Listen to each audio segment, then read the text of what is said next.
پھر میں نے ہی بات کو پلٹ کر کہا کہ میں آپ کے بنا شدید اداس ہو گئی تھی۔ ارے پگلی، وہاں میں کون سا خوشی سے گئی تھی؟ ابھی جس دن وہاں پہنچے تو وہاں بھی 3 کیسز میرے منتظر تھے۔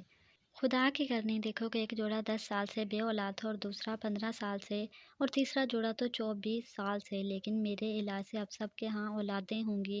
ایک دن وہ خوشخبری دینے ضرور آئیں گے۔ میں بجائے اس کے کہ خوش ہوتی، میری طبیعت میں عجیب سی بے چینی در آئی کہ یہ سب کیسے ممکن ہے۔ بہت سوچنے پہ میں اسی نتیجے پہ پہنچی کہ میں کسی روز اماں کے ساتھ جا کر اس راز سے ضرور پردہ فاش کروں گی۔ میری ہوش سے لے کر اب تک اماں نہ جانے کتنے ہی ایسے کیس لڑ چکی تھیں اور وہ اس پہ بے حد خوش بھی ہوتی تھیں کہ وہ ایک بہترین کام سر انجام دے رہی ہیں۔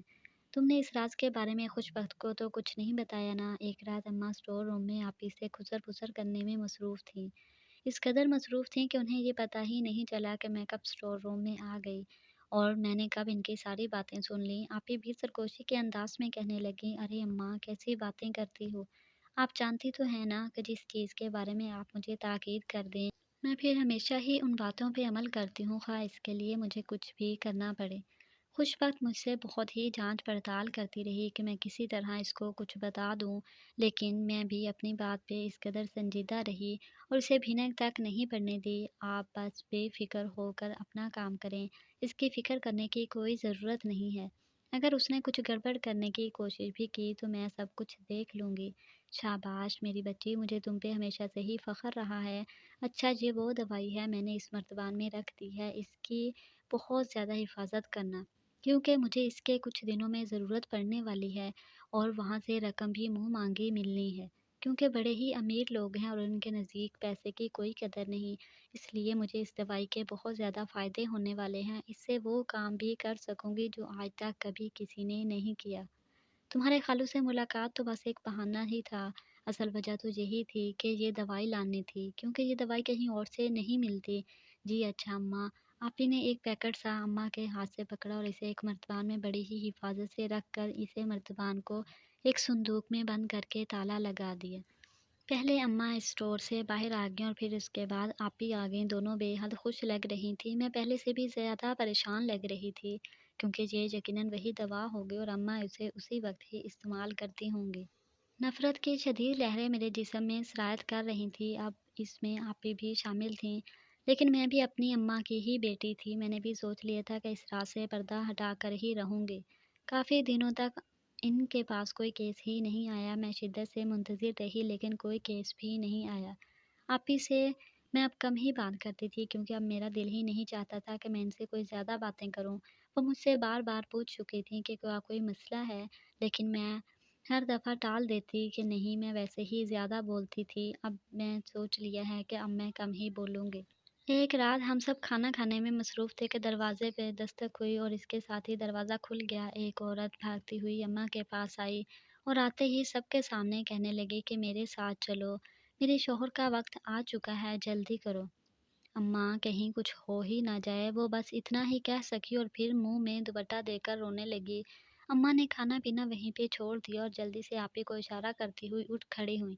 آپی بھی سارے اشارے سمجھ جاتی تھیں، جلدی سے اٹھ کر ان کے پیچھے ہی اسٹور روم میں چلی گئیں اور کچھ دیر بعد آپی کے ہاتھ میں ایک جار تھا جو کہ مکمل طور پر کپڑے کے ساتھ ڈھانپا ہوا تھا۔ اماں نے چادر لی اور اس جار کو بغل کے نیچے چھپا کر اس عورت کے ساتھ ہی چل پڑی۔ راستہ کچھ زیادہ لمبا نہیں تھا، اس لیے جلدی سے ہی وہ مطلوبہ جگہ پر پہنچ گئیں۔ ادھر یہاں میرے دل میں عجیب سی بے چینی شروع ہوئی تھی۔ میں نے اگر آج اس راز سے پردہ نہیں ہٹایا تو پھر شاید کبھی بھی اس بارے میں جان نہیں سکوں گی۔ میں نے چپکے سے باہر کی راہ لی اور اس عورت کے گھر کو تلاش کرنے کے لیے ایک راستہ چنا۔ چونکہ صبح بارش خوب ہوئی تھی، اس لیے جوتوں کے نشان بڑے واضح لگے ہوئے تھے۔ میں انہی نشانوں پہ چلتی ہوئی ان کے گھر کے پاس پہنچ گئی۔ اس سے پہلے کہ میں اس گھر میں داخل ہوتی وہاں اندر سے ہی کسی کی اونچی آواز میں بولنے کی آواز آ رہی تھی۔ کوئی عورت چیخ چیخ کر کہہ رہی تھی کہ وسائی، یہ تم نے کیا کیا ہے؟ دیکھو تمہاری دوائی سے میرے شوہر کی کیا حالت ہو گئی ہے، یہ تم نے کیا ظلم کیا ہے ہمارے ساتھ؟ ارے ہم تو تم پہ بڑا ہی بھروسہ کرتے تھے، لیکن تم نے یہ کیا کیا؟ اماں بھی کچھ نہ کچھ کہہ رہی تھی کہ لیکن ان کی آواز کہیں ڈوبی ہوئی تھی، اس لیے مجھے سنائی ہی نہیں دے رہی تھی۔ اسی صدا میں میں تیزی سے گھر کے اندر داخل ہوئی، لیکن اندر داخل ہوتے ہی میرے پاؤں تلے سے زمین نکل گئی اور میرے سر پر آسمان ٹوٹ پڑا۔ کہ جس انداز میں وہ مرد چارپائی کے اوپر تڑپ رہا تھا گویا کسی مچھلی کو پانی میں سے باہر نکال دیا ہو۔ میرے منہ سے چیخیں نکل گئیں کیونکہ اس مرد کی حالت نہایت ہی خراب تھی۔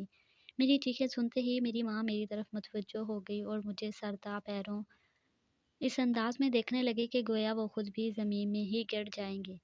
میں نے اماں کی طرف انتہائی افسوس کے ساتھ دیکھا اور سر ہلاتی ہوئی اس گھر سے باہر نکل گئی۔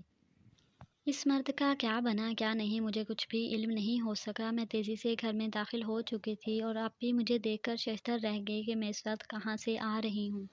لیکن میں اپنے کمرے میں چلی گئی اور جاتے ہی اونچی آواز میں رونا شروع کر دیا۔ آپ بھی آئیں اور دروازے میں کھڑی ہو کر مجھے دیکھنے لگیں، لیکن میں نے کوئی جواب نہیں دیا اور سر پھینک کے روتی ہی رہی۔ کافی دیر بعد اماں بھی گھر آ گئیں کسی ہارے ہوئے جواری کی طرح۔ وہ سر پھینکے اور منہ لٹکائے چلتی آ رہی تھیں۔ آپی نے اماں سے پوچھا کہ کیا ہوا ہے، لیکن اماں کچھ بھی نہیں بولیں اور اٹھ کر میرے پاس میرے کمرے میں آ گئیں، جہاں میرے قریب بیٹھتے ہوئے کہنے لگی تم ایسے کیوں لیٹی ہوئی ہو؟ وہ مرد اب بالکل ٹھیک ہے، اس کی حالت کچھ بگڑ گئی تھی لیکن اب وہ کافی بہتر ہے۔ آپ نے یہ کون سا کاروبار شروع کیا ہوا ہے؟ آپ وہ کام کیوں کر رہی ہیں جن سے اللہ تعالیٰ نے منع فرمایا ہے؟ میں ابھی بات نہیں کر سکتی کیونکہ میں بہت بڑی جنگ لڑ کر آ رہی ہوں، اس لیے ابھی کچھ بھی نہیں کہنا سننا چاہتی۔ تم بھی آرام کرو، رات بہت ہو چکی ہے۔ اماں اٹھ کر جانے لگی تو میں نے اپنے بستر میں سے ایک جار نکال کر اسے زمین پر پٹخ دیا۔ وہ گرتے ہی چور چور ہو چکا تھا۔ اماں اور آپی نے اس چور چور ہوتے جار کو ایک نظر دیکھا اور پھر اماں کی سلگتی ہوئی نگاہوں میں شعلوں کی برسات نے میرے حوصلے کچھ پست کر دیے۔ اماں یہی ہے نا وہ جار جس میں آپ ایک خاص قسم کی دوائیں بناتی ہیں، پھر اس کو استعمال کرتے ہوئے آپ مردوں کو حملہ کرواتی ہیں؟ کیوں کرتی ہیں اس قدر غلط کام اماں؟ اماں وہیں پر ہی میرے قریب بیٹھ گئیں اور کہنے لگیں آج سے تقریباً 10 سال پہلے تمہارے ابا اور میں ایک اچھی زندگی گزار رہے تھے کہ اچانک ہی وہ اس دنیا سے چلے گئے۔ ہمارے پورے خاندان میں بے اولادوں کا بڑا ہی رواج تھا، اولاد ہوتی ہی نہیں تھی، اگر ہوتی بھی تو زیادہ دیر تک زندہ نہیں رہتی تھی۔ پھر میرے ابا جی نے مجھے سکھا دیا کہ میں یہ کام شروع کر دوں تو اس کام سے میری روزی روٹی چل پڑے گی۔ ابا جی حکیم تھے اور بے اولادی کا ہمیشہ سے ہی بہترین علاج کیا کرتے تھے۔ بس میں نے ان سے یہ علاج کرنا سیکھ لیا اور پھر مردوں کو دوائی دینے لگ گئی، جس سے وہ کچھ ہی عرصہ میں باپ بننے والے ہو جاتے۔ اب اس دوائی کا استعمال کا طریقہ یہی تھا کہ اس کی ہلکی سی مقدار ہی دی جاتی تھی کہ اگر زیادہ مقدار دے دی جاتی تو ان پہ الٹا اثر کرتی، جس کی وجہ سے مردوں کی وہی حالت ہوتی جو آج اس مرد کی ہو رہی تھی۔ اب مجھے یہ بتا کہ میری دوا سے کوئی باپ بننے کے قابل ہو جاتا ہے تو اس میں برائی کیا ہے؟ اگر تو یہ چاہتی ہے کہ میں یہ کام چھوڑ دوں تو میں آج ہی چھوڑ دیتی ہوں، پھر سوچ لینا کہ نہ تم دونوں بہنوں کی شادیاں ہوں گی اور نہ ہی تمہارے بھائی کو کوئی ڈھنگ کا کاروبار کر کے دے سکوں گی۔ اب بتا دے مجھے سوچ سمجھ کر کہ تو چاہتی کیا ہے؟ لیکن اماں پھر عورتیں یہ کیوں کہتی ہیں کہ جلدی آؤ وقت آ گیا ہے؟ ارے بھائی مطلب یہ ہوتا ہے کہ ان مرد کے علاج کروانے پہ راضی ہو گئے ہیں۔ تم ابھی چھوٹی ہو، تمہیں کیا علم کہ حقیقت کیا تھی؟ تم نہ جانے کیا سے کیا سمجھ رہی تھی اور مجھے ہی شک کی نگاہوں سے دیکھ رہی تھی۔ سنت رسول اور طبی طریقے سے علاج کرنا چاہیے، پھر وہ چاہے مرد ہو یا عورت، کچھ بھی غلط نہیں۔ کیا مرد خواتین کا علاج نہیں کرتے؟ کرتے ہیں نا، تو بالکل اسی طرح میں بھی علاج کرتی ہوں۔ اگر تمہاری نظر میں یہ غلط ہے تو میں اب یہ کام نہیں کروں گی۔ ابھی میں نے جواب دینے کے لیے منہ کھولا ہی تھا کہ وہ عورت بھاگتی ہوئی آئی اور کہنے لگی کہ وسائی تمہارا بہت شکریہ، اب میرا میاں کچھ پہلے سے بہتر ہے۔ اماں نے میری جانب دیکھا اور میں نے اسی لمحے اماں سے معافی مانگی تھی۔ اماں نے شفقت سے میرے سر پہ ہاتھ پھیر دیا۔ اگر آپ کو میری یہ کہانی اچھی لگی تو اسے لائک کریں، مزید ایسی دلچسپ کہانیوں کے لیے آفیشیل کہانی سینٹر کو سبسکرائب کریں۔ ملتے ہیں نیکسٹ ویڈیو میں، تب تک کے لیے اللہ حافظ۔